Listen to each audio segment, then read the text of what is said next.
Alla fine la variazione al bilancio di previsione della Regione Liguria per gli anni finanziari 2024-2026 è passata, con 18 voti della maggioranza, ma è scontro aperto tra i partiti di centrodestra e la minoranza. La manovra era stata dichiarata necessaria dopo che il monitoraggio trimestrale aveva segnalato un disavanzo relativo alle aziende sanitarie, stimato in 63,6 milioni di euro. Durante il Consiglio regionale l'adozione della misura è stata discussa in modo prolungato.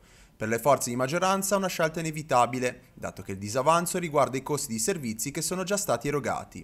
Le risorse finanziarie saranno in parte riprese da fondi regionali già destinati alla sanità, circa 35 milioni, e una parte invece da residui ancora non utilizzati e riprogrammabili, come 10 milioni di euro da cofinanziamento di programmi comunitari del periodo 2021-2027. Critica la minoranza sulla variazione di bilancio. Oltre a evidenziare la cifra del disavanzo e le possibili conseguenze del ripianamento, i rappresentanti dei partiti di centrosinistra hanno sottolineato lo stato attuale della sanità ligure, lamentando una gestione negativa e chiedendo la chiusura di Alisa.